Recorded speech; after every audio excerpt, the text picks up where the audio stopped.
Hello friends, कैसे हैं आप सब। आशा करता हूं कि बहुत अच्छे से होंगे। तो आज की इस वीडियो में हम लोग 50 प्रश्नों को देखने वाले हैं, जिसमें 45 जो क्वेश्चंस हैं वो हिस्ट्री के हैं और 5 क्वेश्चंस जो है वो करंट अफेयर के शामिल किए गए हैं। तो जो लोग भी चैनल पे पहली बार आ रहे हैं, चैनल को सब्सक्राइब करके बगल की बेल घंटी को ऑन कर लें, ताकि अगले वीडियो का नोटिफिकेशन आपको सबसे पहले मिल सके। साथ ही साथ अगर वीडियो अच्छा लगे तो लाइक करें। चलिए स्टार्ट करते हैं। आज का पहला प्रश्न है, सुरक्षा प्रकोष्ठ की नीति यानी रिंग ऑफ फेंस यह किससे संबंधित है। तो सबसे पहले ये समझना होगा कि रिंग ऑफ फेंस था क्या। तो जैसे मान लेते हैं कोई प्रिंसली स्टेट्स हो गया, ठीक है, कोई राज्य हुआ करता था, राजाओं का राज्य हुआ करता था उस समय। तो इसने क्या किया, वारेन हेस्टिंग्स ने क्या किया कि यहाँ पे जो है अपने अंग्रेज सैनिकों को रख देता था, जिसका खर्च यहाँ के राजा के द्वारा, यहाँ के जो राजा होते थे इनके द्वारा इसके सैनिकों का खर्च दिया जाता था। जो ये सैनिक होते थे इस राज्य की रक्षा भी करते थे, साथ ही साथ इससे क्या हो जाता था, तो जो अंग्रेज़ों का राज्य था वो भी रक्षित हो जाता था, उसकी भी रक्षा हो जाती थी और इस राज्य की भी रक्षा हो जाती थी। तो यही था रिंग ऑफ फेंस यानी सुरक्षा प्रकोष्ठ की नीति जो वारेन हेस्टिंग्स के द्वारा अपनाई गई थी। एक और काम जो वारेन हेस्टिंग्स के द्वारा किया गया वो था 1765 से लेकर के 1772 के बीच जो द्वैध शासन रॉबर्ट क्लाइव के द्वारा लगाया गया था। यह वारेन हेस्टिंग्स आते ही 1772 में जैसे ही आया, इसने तुरंत इस द्वैध शासन को समाप्त कर दिया, ठीक है। और वारेन हेस्टिंग्स क्या था, तो ये बंगाल का अंतिम गवर्नर है, ठीक है, और प्रथम गवर्नर जनरल है, ठीक है। इस बात को ध्यान दीजिएगा, क्या है, बंगाल का अंतिम गवर्नर है और प्रथम गवर्नर जनरल है, क्योंकि जो 1773 का रेगुलेटिंग एक्ट आया इसके तहत बंगाल का जो गवर्नर थे उनके दायरा को बढ़ा दिया गया और गवर्नर जनरल कर दिया गया, ठीक है। तो यहाँ पे ये पहला प्रश्न समाप्त होता है। दूसरा प्रश्न है, इलाहाबाद की संधि के बाद रॉबर्ट क्लाइव ने मुर्शिदाबाद का उप दीवान किसे बनाया था, ठीक है। तो जो इलाहाबाद की दो संधियाँ हुई थी, एक हुई थी 12 अगस्त 1765 को, जिस पर मुगल सम्राट शाह आलम द्वितीय और रॉबर्ट क्लाइव ने साइन किए थे, और दूसरी हुई थी वो हुई थी 16 अगस्त, उसके 4 दिन बाद, यानी 16 अगस्त 1765 को हुई थी, जिस पर अवध के नवाब सुजाउद्दौला और रॉबर्ट क्लाइव के बीच हस्ताक्षर किए गए थे, ठीक है। तो यहाँ पे प्रश्न पे आते हैं, कह रहा है कि इलाहाबाद की संधि के बाद रॉबर्ट क्लाइव ने मुर्शिदाबाद का उप दीवान किसे बनाया था, तो मोहम्मद रजा खां को उप दीवान बनाया था। ऑप्शन ए इसका राइट आंसर हो जाएगा। तीसरा प्रश्न कह रहा है कि रणजीत सिंह ने सुप्रसिद्ध कोहिनूर का हीरा किससे प्राप्त किया था। तो यह जो हीरा था अफगान अमीर शाह शुजा से प्राप्त किया था। कब? 1813 में, ठीक है। 1813 में अफगान अमीर शाह शुजा से कोहिनूर हीरा जो है ये रणजीत सिंह को दे दिया गया था। चौथा प्रश्न कह रहा है कि रणजीत सिंह किस मिसल से संबंधित हैं। तो बेसिकली पंजाब में 12 मिसलें एग्जिस्ट किया करती थी, और इन 12 मिसलों में जो रणजीत सिंह थे ये सुकरचकिया मिसल से संबंधित थे। इनके पिता का नाम था महासिंह, ठीक है, महासिंह इनके पिता का नाम था। पांचवा प्रश्न, किसने अपनी राजधानी मुर्शिदाबाद से मुंगेर स्थानांतरित कर दी थी।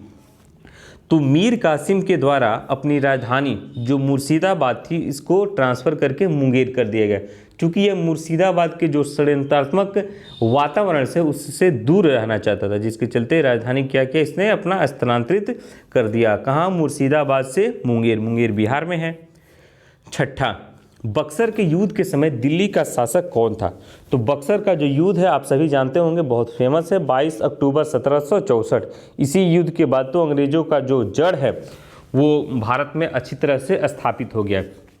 तो इस समय बक्सर के युद्ध समय दिल्ली का शासक यानी मुगल सम्राट कौन था? शाह आलम द्वितीय था, क्योंकि शाह आलम द्वितीय का जो टाइम पीरियड अगर देखा जाए तो 1759 से लेकर के 1806 के बीच आता है। तो जाहिर है जो 1764 की बक्सर की लड़ाई है इसी के काल में होगी। इसके अलावे पानीपत का तृतीय युद्ध आप सभी जानते हैं 1761 में लड़ा गया, ठीक है।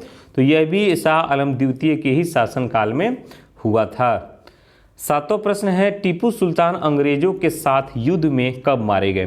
तो चतुर्थ अंगल मैसूर युद्ध हुआ था, और चतुर्थ अंगल मैसूर युद्ध में ही यानी 1799 में टीपू सुल्तान की जो है अंग्रेजों के द्वारा हत्या कर दी जाती है। तो ऑप्शन बी इसका राइट आंसर हो जाएगा। आठवां प्रश्न है, निम्नलिखित भारतीय शासकों में से कौन था जिसने विदेशों में आधुनिक पद्धति से दूतावास स्थापित किए थे।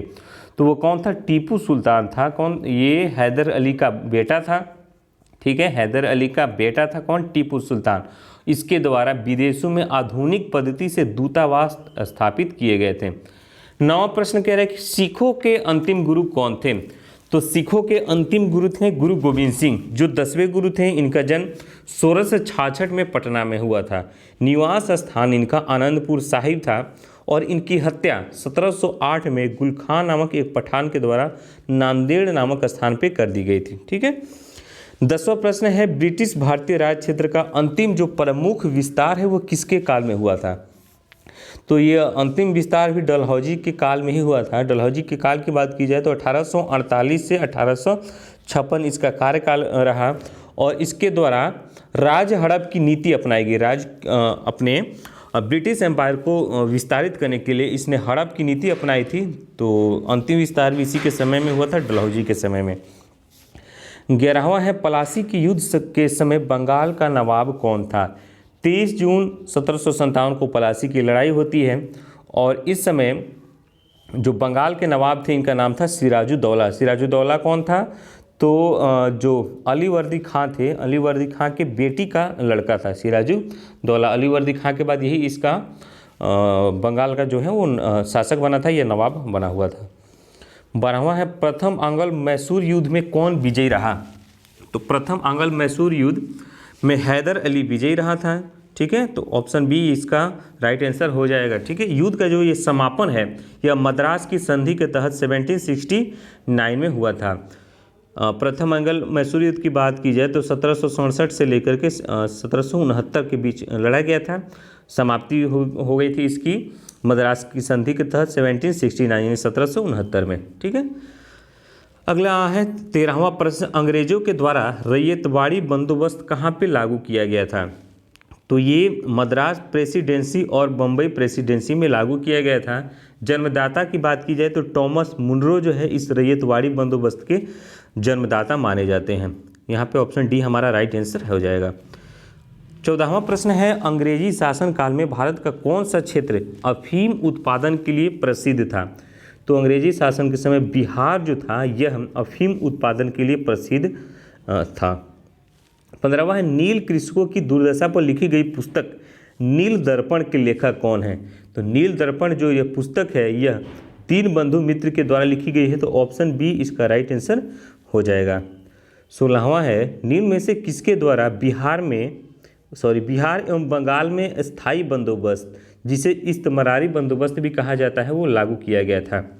तो यह लागू किया गया था लॉर्ड कॉर्नवालिस के द्वारा। इसके टाइम पीरियड की बात की जाए तो 1786 से लेकर के 1793 तक यह इसका टाइम पीरियड माना जाता है।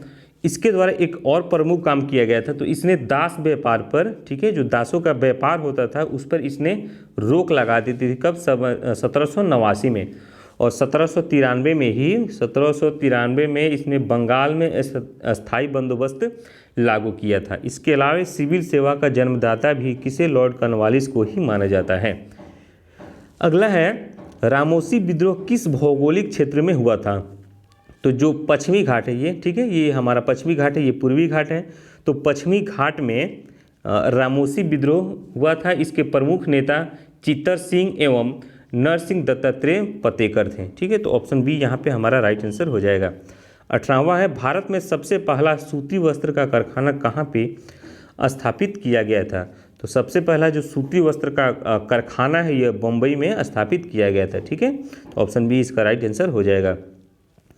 अगला है सर टॉमस मुनरो किस भू राजस्व बंदोबस्त से संबंधित है? तो पहले ही मैंने चर्चा किया था कि किससे संबंधित है? रैयतवाड़ी बंदोबस्त से। ठीक है, तो ऑप्शन बी इसका राइट आंसर हो जाएगा।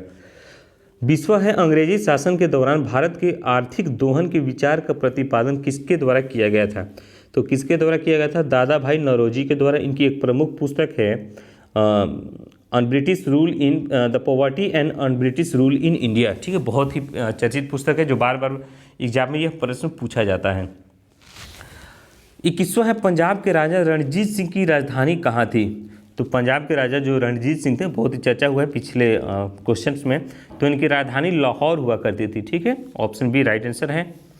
22वां, भारत के किस गवर्नर जनरल के समय में सिंध का जो विजय है, विलय हो गया यहाँ पे, सिंध का विलय 1843 में अंग्रेजी राज्य में कर दिया गया? तो एलन ब्रो के टाइम पीरियड में, ऑप्शन बी होगा हमारा यहाँ पे राइट आंसर। एलन ब्रो जिसका टाइम पीरियड 1842 से 1844 है, तो इसी के समय में सिंध का विलय जो है 1843 में अंग्रेजी राज्य में कर दिया गया था। और इसके द्वारा, एलन ब्रो के द्वारा एक प्रमुख काम किया गया क्या, तो इसने दास प्रथा का जो है वो अंत कर दिया। ठीक है, इसके पहले क्या हुआ था, दास प्रथा पे रोक लगाया गया था लॉर्ड कॉर्नवालिस के द्वारा, लेकिन एलन ब्रो ने क्या किया, इसे अंत कर दिया। ठीक है, अधिनियम 5 के तहत 1843 में ही यह भी काम किया गया था। ठीक है, दास प्रथा पे का अंत किया गया था। 23वां प्रश्न, आदि ग्रंथ किसने संकलित किया है? तो पांचवें गुरु हैं, सिखों के पांचवें गुरु गुरु अर्जुन देव के द्वारा आदि ग्रंथ को संकलित करने का काम किया गया है। तो ऑप्शन सी यहाँ पे राइट आंसर होगा। 24वां, अंग्रेजों का सर्वाधिक विरोध किसने किया था? तो मराठों के द्वारा अंग्रेजों का सर्वाधिक विरोध किया गया था। ऑप्शन डी है राइट आंसर। 25वां है, किस वर्ष राष्ट्रीय गीत वंदे मातरम को पहली बार गाया गया? तो 1896 में कलकत्ता में कांग्रेस का अधिवेशन हुआ था, जिसकी अध्यक्षता रहीमतुल्ला सयानी के द्वारा किया गया था, और यहीं पे वंदे मातरम पहली बार गाया गया। 26वां प्रश्न है, निम्नलिखित अंग्रेज शासकों में से समाचार पत्रों पर से प्रतिबंध हटाने का श्रेय किसे दिया जाता है? तो चार्ल्स मेडकॉफ को जो है अंग्रेजी समाचार पत्रों पर से प्रतिबंध हटाने का श्रेय दिया जाता है। ऑप्शन बी है राइट आंसर यहाँ पे। 27वां, जब भारत को स्वतंत्रता प्राप्त हुई, यानी 1947 में, आप सभी जानते हैं, ये बताने की ज़रूरत नहीं है, तो स्वतंत्रता प्राप्त हुई तब ब्रिटेन में किस पार्टी की सरकार थी? तो उस समय ब्रिटेन में लेबर पार्टी की सरकार थी। ऑप्शन बी है राइट आंसर। 28वां है, बहुत चर्चित और आसान प्रश्न, साइमन कमीशन कब आया था? तो 3 जो है फरवरी 1928 को साइमन कमीशन भारत आया था। भारत में सभी जगह पे इसका विरोध किया गया था, क्योंकि जितने भी सभी जो सदस्य थे, 7 जो सदस्य थे, वो सारे के सारे ब्रिटिशर्स थे। ठीक है, तो इस जिसके चलते बहुत पुरजोर विरोध हुआ, और इसी में लाठीचार्ज में लाला लाजपत राय की हत्या हो गई थी, या मृत्यु हो गई थी। 29वां प्रश्न, भारत छोड़ो का नारा यहाँ पे पूछा रहा है। ठीक है, भारत छोड़ो आंदोलन है, भारत छोड़ो का नारा किसके द्वारा दिया गया था? तो यूसुफ मेहर अली के द्वारा जो है भारत छोड़ो का नारा दिया गया था। ऑप्शन सी है राइट आंसर हमारा यहाँ पे। 30वां है, गोल्डन थ्रेशोल्ड नामक कविता यह किसके द्वारा रचित है? ठीक है, तो इसकी रचनाकार हैं सरोजिनी नायडू। सरोजिनी नायडू को 1925 में जो कानपुर में कांग्रेस का अधिवेशन हुआ था, इसकी अध्यक्षता करने का अवसर प्रदान हुआ था, और इसी के साथ ही साथ ये प्रथम भारतीय महिला थी जिन्होंने कांग्रेस की अध्यक्षता की थी। इसके अलावा अगर पहली महिला पूछे जिसने कांग्रेस की अध्यक्षता की थी, तो वो थी एनी बेसेंट, 1917 में की थी। लेकिन अगर भारतीय महिला की पूछा जाए तो कौन थी? वो सरोजिनी नायडू थी। ठीक है, कानपुर का अधिवेशन था। 31वां है, आदित्य L1 मिशन का संबंध किससे है? तो इसका संबंध सूर्य से है। यह सूर्य का अध्ययन करने के लिए एक जो है यह अंतरिक्ष यान मिशन है। ठीक है, जनवरी 2022 में इसे लॉन्च किया जाएगा, जो भारत का पहला सौर मिशन होगा। ठीक है, अगला है, निम्न में से किसने ऑस्ट्रेलियन ओपन 2021 का खिताब अपने नाम किया है? तो पुरुषों में किया है नोवाक जोकोविच ने, और महिलाओं में किया है नाओमी ओसाका ने। ठीक है, तो ये पुरुष में है और ये महिला विजेता है। ठीक है, तो यहाँ पे क्या हो जाएगा, एक से निम्न से किसने ऑस्ट्रेलियन ओपन 2021 का खिताब अपने नाम किया है? ठीक है, तो यहाँ पे पुरुष और स्त्री इंडिविजुअल करके नहीं पूछा है, तो यहाँ पे ऑप्शन ई इसका राइट आंसर हो जाए, क्योंकि नोवाक जोकोविच भी है और नाओमी ओसाका, ये पुरुष का है और ये महिला का है। 33वां, किस खाड़ी देश ने महिलाओं को आर्मी में शामिल होने का अधिकार दिया है? तो सऊदी अरब के द्वारा यह जो है एक सराहनीय कदम उठाया गया है, किसमें आर्मी में शामिल होने का अधिकार दिया गया। यहाँ की कैपिटल है रियाद। ठीक है, 34वां है, प्रत्येक वर्ष विश्व आर्द्र भूमि दिवस कब मनाया जाता है? तो 2 फरवरी को प्रत्येक वर्ष वेटलैंड डे मनाया जाता है। क्यों मनाया जाता है 2 फरवरी को? तो 2 फरवरी 1971 को जो है ईरान में एक रामसर जगह है, वहाँ पे पहली बार इसका सम्मेलन हुआ था। हालांकि यह 1975 में जो है 1975 से इसने केम इनटू फोर्स काम करना स्टार्ट किया। और वर्तमान में भारत में रामसर साइट्स की बात की जाए, सॉरी आर्द्र भूमि की बात की जाए, हाँ, तो वो हो जाएगा 42। ठीक है, वेटलैंड्स की बात की जाए तो वो 42 हैं। ठीक है, आर्द्रसर जो स्थान है वो 42 है। यहाँ पे 35वां प्रश्न, हाल ही में माउंट एटना ज्वालामुखी में विस्फोट हुआ है, यह ज्वालामुखी किस देश में है? तो यह किस देश में? इटली के सिसिली क्षेत्र में पड़ता है यह। ठीक है, जो विश्व के सक्रिय ज्वालामुखियों में शामिल है। तो ऑप्शन सी है राइट आंसर हमारा यहाँ पे। 36वां, वह महिला जिन्होंने अवध में 1857 की क्रांति का नेतृत्व किया। तो बहुत ही आसान सा सवाल है, सब लोग जानते होंगे। अवध का नेतृत्व किसके द्वारा किया गया था? बेगम हजरत महल के द्वारा किया गया था। झांसी से किसके द्वारा? रानी लक्ष्मीबाई के द्वारा किया गया था। गंगाधर राव की विधवा थी ये। ठीक है, 37वां है, निम्न में से किसने सुभाष चंद्र बोस को देश नायक कहा है? ठीक है, तो रविंद्रनाथ टैगोर जो थे, इनके द्वारा 1938 में सुभाष चंद्र बोस को राष्ट्रीय कांग्रेस का जब अध्यक्ष बनाने के बाद रविंद्रनाथ टैगोर के ही द्वारा शांति निकेतन में देश नायक की उपाधि दी गई, जबकि महात्मा गांधी ने इन्हें देशभक्तों का देशभक्त कहा था। ठीक है, महात्मा गांधी ने क्या कहा था? देशभक्तों का देशभक्त। अगला है, कस्तूरबा गांधी की समाधि स्थल कहाँ पे है? तो इनकी समाधि जो स्थल वो आगा खां महल जो पुणे में है, यहाँ पे बनाई गई है। 22 फरवरी 1946 को कस्तूरबा गांधी का क्या है? निधन होता है। अगला है, साइलेंट स्प्रिंग के लेखक कौन हैं? तो साइलेंट स्प्रिंग के लेखक कौन? इनका नाम है रसेल कार्सर। ठीक है, रसेल कार्सर इनका नाम है। यह एक प्रसिद्ध अमेरिकी जैव वैज्ञानिक है और इनकी जो पुस्तक है साइलेंट स्प्रिंग, इस पुस्तक में कीटनाशकों के प्रयोग पर प्रश्न उठाया गया है। ठीक है, जो कीटनाशक प्रयोग किया जाता है खेतीबाड़ी में, इस पे प्रश्न उठाया गया है। 40वां है, नेताजी सुभाष चंद्र बोस का जन्म दिवस किस शहर में हुआ था? ठीक है, तो इनका जन्म दिवस जो उड़ीसा के कटक में होता है। ठीक है, जन्म की बात कीजिए 23 जनवरी 1897 को इनका जन्म होता है। और 1920 में इन्होंने क्या किया था? ICS, ठीक है, भारतीय नागरिक सेवा की परीक्षा पास की थी। 1938 में जो हरिपुरा हुआ था का अधिवेशन हुआ, हरिपुरा में जो अधिवेशन हुआ था, और 1939 में जो त्रिपुरी में अधिवेशन हुआ था, इन दोनों अधिवेशन की अध्यक्षता जो है नेताजी सुभाष चंद्र बोस के द्वारा ही की गई थी। अगला है, मुजफ्फरपुर में किंग्स फोर्ट की हत्या का प्रयास कब किया गया था? तो 1908 में। ठीक है, 1908 में मुजफ्फरपुर में किंग्स फोर्ट की हत्या का जो है प्रयास किया गया। किनके द्वारा? तो प्रफुल्ल चाकी और खुदीराम बोस के द्वारा।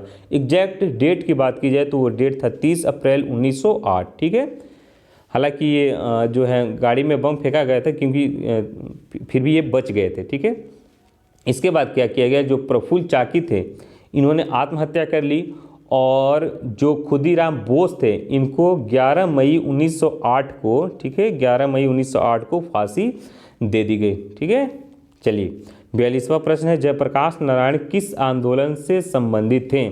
तो जयप्रकाश नारायण जो है ये भारत छोड़ो आंदोलन से संबंधित है। ऑप्शन डी यहाँ पे राइट आंसर हो जाएगा। ठीक है, जयप्रकाश नारायण जो थे ये भारत छोड़ो आंदोलन के समय हजारीबाग जेल में बंद थे, लेकिन क्या हुआ, ये जेल से फरार हो जाते हैं, और फरार होकर के भूमिगत होकर, ठीक है, भूमिगत होकर इन्होंने क्या की थी? भारत छोड़ो आंदोलन को आगे बढ़ाया।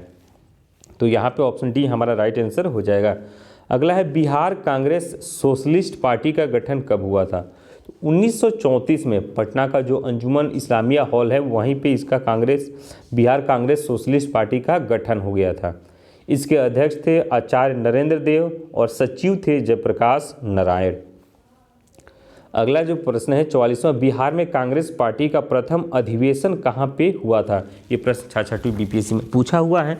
तो 1912 में पटना के बांकीपुर में। ठीक है, यहाँ पे ऑप्शन ए हमारा राइट आंसर है। तो 1912 में पटना के बांकीपुर में बिहार में कांग्रेस पार्टी का प्रथम अधिवेशन हुआ था, जिसकी अध्यक्षता RN माधोलकर के द्वारा किया गया था। जबकि 1922 में जो कांग्रेस की बैठक हुई थी, यह जो है गया में हुई थी, और इसकी अध्यक्षता CR दास यानी चित्तरंजन दास के द्वारा किया गया था। अगला है किस देश की सरकारी रिपोर्ट को येलो बुक के नाम से जाना जाता है? ठीक है, तो येलो बुक की बात की जाए तो जो फ्रांस सरकार की जो सरकारी रिपोर्ट है उसे येलो बुक के नाम से जाना जाता है। ब्लू बुक की बात की जाए तो जो ब्रिटिश सरकार है उसकी सरकारी रिपोर्ट को ब्लू बुक के नाम से जाना जाता है, और जो भारत सरकार है, ठीक है, इसके वाइट पेपर के नाम से जाना जाता है। जापान और बेल्जियम का ग्रे बुक के नाम से जाना जाता है। ठीक है, और वाइट बुक की बात की जाए, भारत का तो वाइट पेपर है, लेकिन वाइट बुक की बात की जाए तो पुर्तगाल, जर्मनी और चीन, इनकी सरकारी रिपोर्ट है वाइट बुक, और नीदरलैंड की है ऑरेंज बुक। ठीक है, तो ये इतने इम्पोर्टेंट डिटेल्स मैंने आपको सरकारी रिपोर्ट से बताई हुई है। आशा करता हूँ कि इसे आप लोग नोट डाउन कर लेंगे।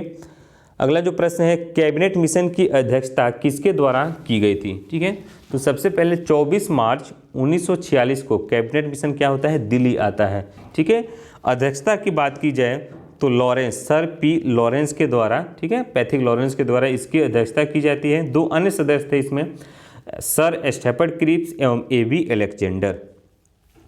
अगला है, अमृत बाजार पत्रिका की स्थापना किसके द्वारा की गई थी? तो शिशिर कुमार घोष के द्वारा अमृत बाजार पत्रिका की स्थापना की गई थी। ऑप्शन डी हमारा यहाँ पे राइट आंसर है। अगला है, सैडलर आयोग का संबंध किससे है? तो सैडलर आयोग जो है ये शिक्षा से संबंधित है। ठीक है, 49वां प्रश्न, निम्न अखबारों में से कौन सा मुख्यतः उदारवादियों की नीति का प्रचारक था? तो यह लीडर जो था यह उदारवादियों की नीति से संबंधित था, और इन्हीं की नीतियों का यह प्रचारक था, लीडर। ठीक है, निम्न में से ये अखबार था जो उदारवादी थे, इनकी नीतियों से संबंधित हुआ करता था। अंतिम प्रश्न और लास्ट प्रश्न जो है, ठीक है, 50वां और अंतिम है, किस गवर्नर जनरल के काल में कलकत्ता में विक्टोरिया मेमोरियल हॉल का निर्माण किया गया? ठीक है, तो लॉर्ड रीडिंग के कार्यकाल में कलकत्ता में विक्टोरिया मेमोरियल हॉल का निर्माण किया गया। तो हमारा यहाँ पे 50 प्रश्नों का एक शानदार सेट समाप्त होता है। आशा करता हूँ कि ये सेट आप लोग को बहुत अच्छा लगा होगा। अगर अच्छा लगा है तो इसे लाइक कीजिए, अपने दोस्तों के बीच शेयर कीजिए, जितने भी आपके पास ग्रुप्स हैं उनमें शेयर कीजिए, और जो लोग भी चैनल पर पहली बार आ रहे हैं चैनल को सब्सक्राइब करके बगल की बेल घंटी को ऑन करें। मिलते हैं अगले वीडियो में, तब तक के लिए bye bye, have a nice day.